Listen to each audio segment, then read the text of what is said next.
Hey, what's going on? My name's Aaron from Open Concept Construction.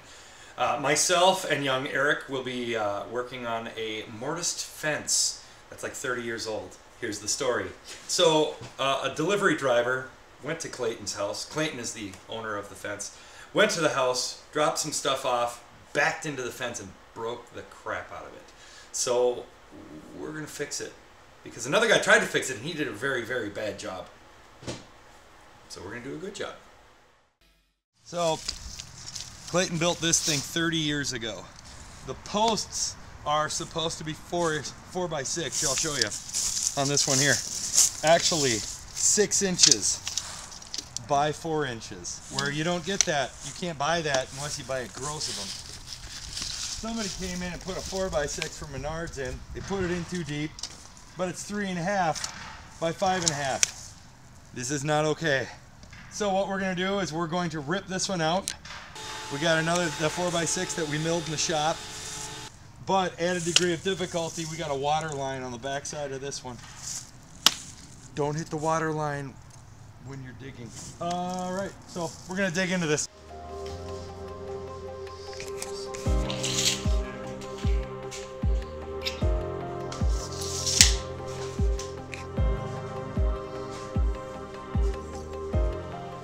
Our mortise. So 3 inches.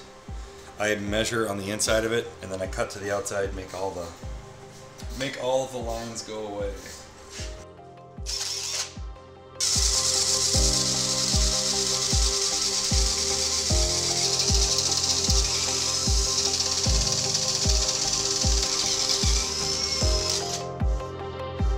Now my mortises don't have to be perfect, that's why I'm doing it from one side. If I was doing this and I was making furniture and I had to put a mortise in, I would drill from this side and I would drill from the other side and make them match up perfectly. But it's a fence. Come on.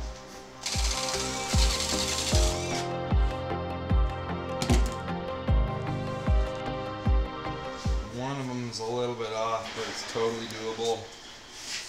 Again, we're not building a church. So, what I'm going to do is I'm going to make my marks on my line.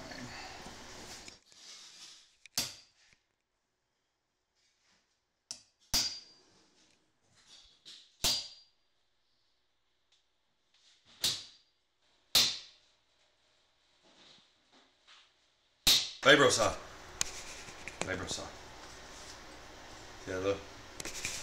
What this thing does, it goes really, really fast. And it cuts wood.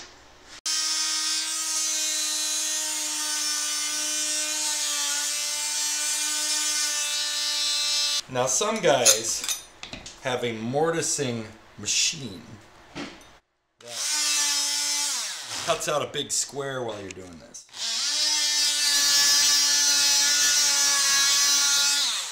I am poor, so I don't have one of those yet. Someday when I grow up, I'll own one. If enough people subscribe.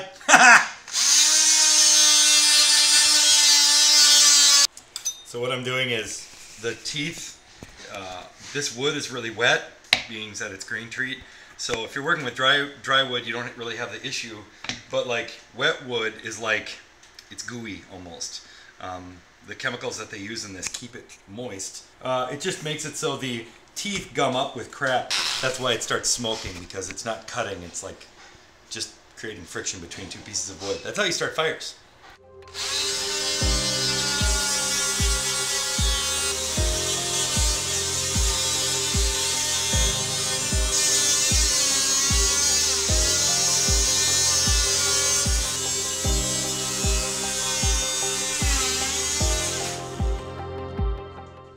Alright, we're all the way through on that one. I'm going to flip it over. Work from the other side. The other side. Ah! Now you'd think that this is a carpenter square. It's not. It's a scraper? Ice scraper. It's so many things to so many people. It's just like, this is not just a hammer, it's also a hoe. What's my pencil do? Eric, what'd you do with my pencil? I love having a fire going while I'm working. This reminds me of being in my grandpa's shop as a kid. Now, why am I doing this? Since I'm using a vibro saw, I'm cutting the fibers at the top. And my vibro saw will now slip in. It almost has a starting point. It's like a pilot hole through metal.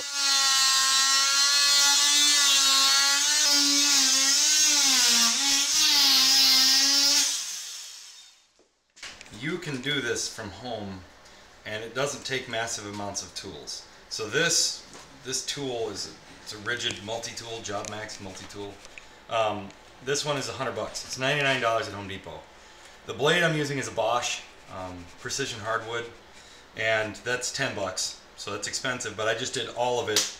I'm going to do all the other mortises with the same blade, and the blade will be fine. I'll be able to use it as many times as I need. So besides that, you'll need, I use a 1-inch bit, just a big monster. Chisels, I have 3 or 4 of them that I use on the regular, and these are just cheap Irwin chisels. So now, since I've made the cuts all the way in there, my blade won't go all the way through. So this is how deep I'm cutting. So it's real close, but it's not perfect. So in between, I mean, if it was perfect, I should be able to just hit this with a hammer, and it'll come right out. I cut it a little deeper, let's see. Nope. So, chip the chunks out.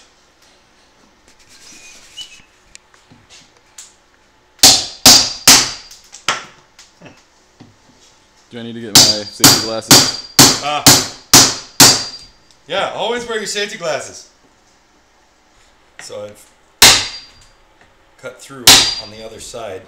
So what I'm doing now is cutting the fibers to my other cut from the other side.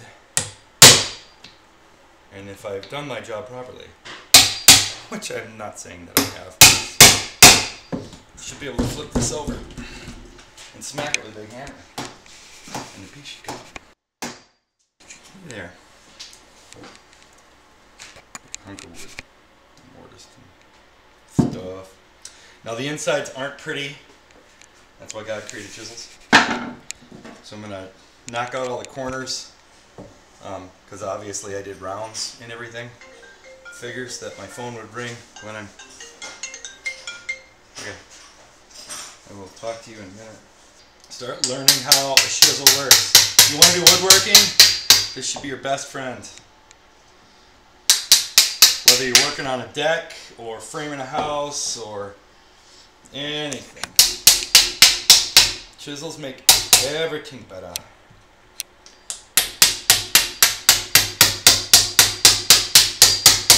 And this is the perfect kind of project to work with a chisel if you've never worked with one before, because the ability to make a mistake and it still work is pretty awesome.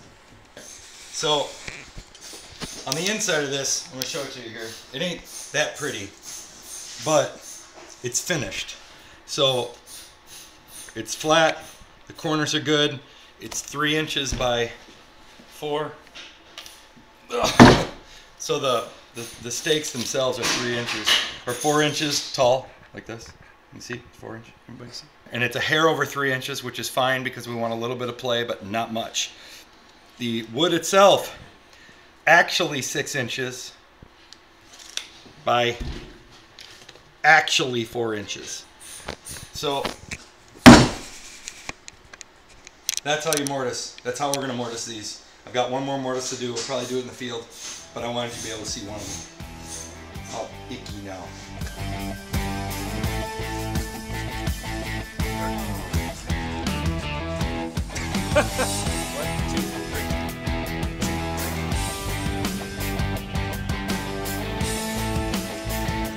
Don't tell me you're not a fan of Gwen Stefani. Come on! I like No Doubt. I love their first album. I had a girl break up to me. To the whole album, the dog. Yep. Tell you what, that's a badass old fence right there.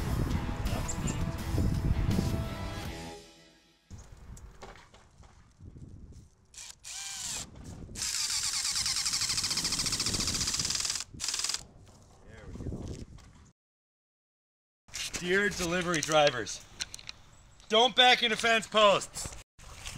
You got one job, and that's not to back into fence posts. Now everything's nice and tight. It's nice and straight. It's level with the rest of them. Let's go back to the shop. The fence is in. The customer is ecstatic. Clayton, you're hilarious. So I wanted to show you why we were needed to do this. So you saw the mortise hole that I did, 3" by 4". It was, you know, really tight. The fence posts sat in there really nice. Nothing wiggled. It was awesome. This is why we had to do it. So it's supposed to be 3" by 4", right? So look at this. Not straight, not square. Almost 5 inches. At the widest point, it is 5 inches. At the shortest point, it is 4 1/4 right here. And this way, this is the abomination. 3 1/2. And if you look at the inside of this, he did it with a Sawzall. And don't get me wrong, you can do a lot of really cool stuff with a Sawzall, but not cut straight lines in a mortised fence. It's just one of the options that's not like on the checklist of things you can do with a Sawzall. This one he did a little better with, but I think he just got frustrated and started like hitting it with a hammer or something. Now don't get me wrong, again, you can hit things with hammers at the right time. But yeah, so this is job security. That's what we call this. Thanks for watching our YouTube video on the mortised fence post. If you like, hit the like button and then hit subscribe, and we'll see you next time.